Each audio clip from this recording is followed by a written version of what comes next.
Ever sweet lover, nakilala na rin ang perfectionist pero ututing head butler. Parang hindi napapangalagaan ang inyong mansyon.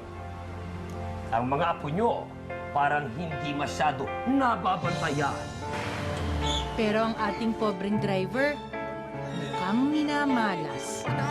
Lahat ng gagastusin dito sa jeep, pati ron sa taxi binangga mo, ikaw ang sasagot. Kaya, kinailangan niya magdilihensya. Kuya, okay ka lang? Gusto mo munang bumili ng kape? Pero guess who ang magiging pasahero niya? You? Again? Baka hampok mo. Dami-dami driver. Siya na naman. I hate you! Pero, kahit anong taray nitong si Gabi, sadyang mas siya pa rin ang pinapaboran ni Abuela Maxi. Bakit hindi mo gayahin ng kapatid mo? You can manage one of our negosyo para at least matuto ka.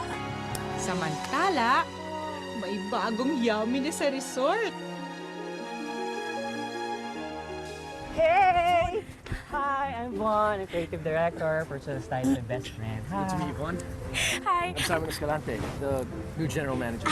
I'm Minnie Fajardo, the caterer and the BFF of the owner. Gabrielle Bernuevo. Let's call me Gabby. The owner's granddaughter, I see. I see that you're already familiarizing yourself with the resort. Yeah, I was just checking the pool filters. Kaka-deliver lang kasi kanina eh. But rest assured, they're all in working order. That's good. By the way, kailangan ko pala i-discuss sa'yo yung duties mo and responsibilities. Pati na rin yung big event na gagawin natin for this week. Right? Join us for lunch. Bon, What? Okay, sige, sure. just follow us na lang, ha? I'll just get dressed. I'll be All right right, there. I'll see you. Let's Very go. nice meeting you all. See ya. Need some help? Bon! Coming. I'm so happy today. Hoy, bok-bok, maligo ka naman. Ang baho-baho mo na. Oo nga, isang buwan ka na hindi niligo eh. Eh, mas malinis pa ata yung baboy namin kaysa sa'yo. Hoy! Nakaligo ko lang, no? Ano mo mukha mo? Hey! Tigilan nyo nga yung bata. Eh kung kayong dalawa tirisin ko, ha? Eh mas madumi pa nga kayo kaysa dito sa batang to eh. Ugali nyo, dudumi. Sige na, magsialis kayo. Pasensya na po. Sorry po. Ayos ko lang? Okay lang po, kuya. Salamat po. Sige. Hindi ka na, ha?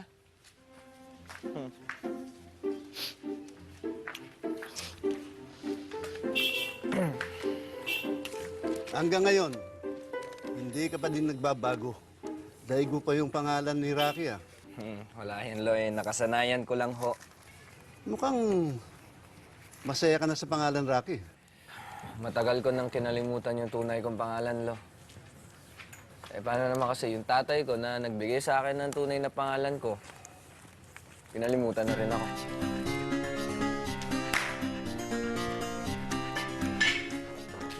Anong nangyayari dito? Meron na bang nangyayari dito? Senyora Araceli. Senyorita. Senyorita Araceli. Nag-intercom po si Senyora Maxi at sinasabing nawawala ang kanyang diary. Na naman?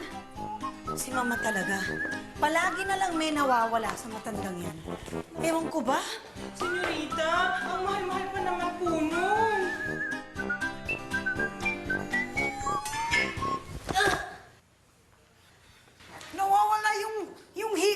Nawawala yung hikaw ko, yung brilyante. Eh, milyon yun. Binili ko pa yun sa Barcelona. Mama, Nasaan ano kaya kaya yun? Nakakabit sa tenga ninyo. Ha? Hawakan mo yan, dahil alahas din yan. Please, careful. Tingnan ko nga. Ay, ito nga! Sino na naman ang naglagay nito sa tenga ko? Kanina pa ako naghahanap. Eh di kayo. Alangan namang ikabit namin yung mga hikaw ninyo sa mga tenga ninyo habang natutulog kayo. Saan ba kayo pupunta? Bakit ganyan ang ayos ninyo? Ha? May bag pa kayo? Siyempre, may... Saan ba ako pupunta? Ang dami niyan, ah. Ano magagawin mo dyan? Ito? Wala ho, eh. Nakahiligan ko lang, Holo. Nagkausap na ba kayo ulit ni Tisoy? Oo nga eh. Malaki-laki pa ho yung babayaran ko utang sa kanya, Loy. Alam mo, Rocky, palagay ko maghanap-hanap ka na ng ibang trabaho. Matagal pa bago maayos yung jeep mo. Oo nga, Lo. Tama kayo dyan. Pero ang sabi ko kasi sa akin ni Mang Tisoy, hindi mo na ako makakapasada. Hindi ko nababayaran ng buo yung utang ko sa kanya. Maayos din ang lahat na yan. Kaya lang kumilos ka na. Maghanap ka na ng ibang mapapasukan. Eh, sige ho. Eh, paano Loy? Papasok ko muna ito. Sige. Sige ho.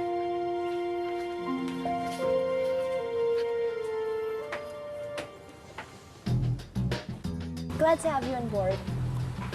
At least ngayon may makakatulong na ako dito sa resort. But make no mistake, because I will still be very much hands-on. Don't worry, Miss Gabby. I guarantee you na hindi ako magiging sakit sa ulo niyo. That's good. Marcy, Huh? akala ko ba hindi ka na mahilig sa GM? Bakit ngayon may pa-welcome ka pa naalalaman dyan? Glad to have you on board. Ano ka ba? I have to be professional. Professional ka dyan kung alam ko na type mo to. You have very good food here, Miss Gabby. The Thanks, best. Simon. By the way, huwag na yung Miss Gabby. Gabby na lang. Kasi pag may miss, para naman ako teacher. Me also, ha? Bon na lang. Wala na miss. And Simon, later mag-hold ako ng staff meeting para makilala mo lahat ng staff dito sa resort. Ay, yeah. Di ba? Oo. Para makilala mo na lahat. And magiging busy ka na this week kasi yung anak ni General magde-debut dito sa resort natin. That's great. And speaking of that, Japanese-inspired yung team kasi. Yes. Mahilig ka ba sa Japanese? Oo naman. Perfect! I'm 1/8 Japanese kaya. Sis, nakahiya ka. Hi! Konnichiwa! Arigato gumastos ka. Anyway, Simon, I just want everything to be perfect. Kasi si General gusto ko maging loyal client yun eh. So, just make sure na everything will happen. Okay? Of course.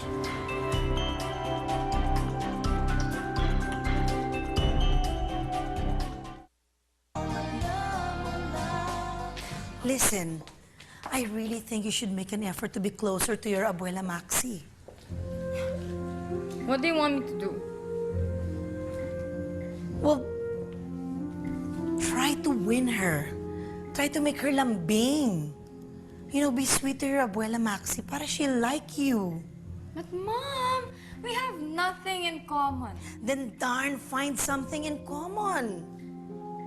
You can do that. Alam mo, you should make it a big effort. You're wasting time. What? Me wasting time? Ma, ikaw ang nag-aaksaya ng oras.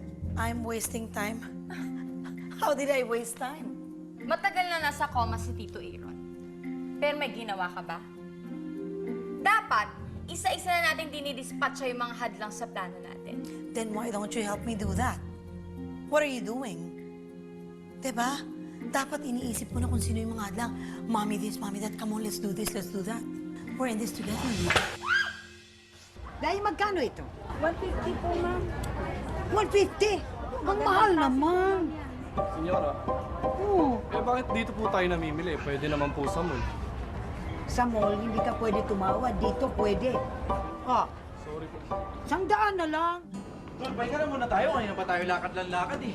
Nanalagkit na tong buhok ko. Eh, palagi naman malagkit yung buhok mo. Hindi na nagsishampoo to eh, no? Oo. Pero makasang tawag doon. Eh, kain lang tayo, no? Tara, kain tayo. Please, libre mo kami french fries. Sige na, sige na. Wala ka na, kain na. Wala na. Mga senyoritas, are you okay? We're okay. Are you okay? Hindi pa ako sigurado doon. Alamin ko pa. It seems you forgot the... Medyo matagal-tagal na akong nawala, kaya nakalimutan ko yung walang niyang yun, no? Parang malalim ang pinag-uusapan niyo, mga senyorita. Pinag-uusapan nga namin yung kalagayan ni Mama. Eh, parang lumalala ang pagiging ulyani niya, no? Oo. And we were thinking of how we could do something about it. Baka pwede mo kaming tulungan doon, Jim Rod. Yes! Of course. Ano pa ang paglilingkod ko sa inyo? 100 na lang. Pagod po sa 150, ma'am. Sige na, kasi pagod na ako sa lakad-lakad. Ngayon ko lang nakita ito, maganda ito eh. nga po, ma'am. Ah, talaga? Ay, salamat sa iyo. Yan, lagay mo na sa supot. Tignan mo, nakatawad ako. Kung sa mall, pwede ba yan? Mahihiya. Ay! May kumuha ng pitaka ni Senyora. Kukuha ng pitaka eh. Sundin mo! Dali! maybe siguraduhin mo that, you know, she takes her medications on time, nabibigay mga gamot. Maybe she can walk in the garden with Monique. With me, of course. And maybe they Yes. can go shopping. Shopping! With Monique together. They can be reading stories together. You know what, mga señoritas? Señora Maximiliana will be top of my priority.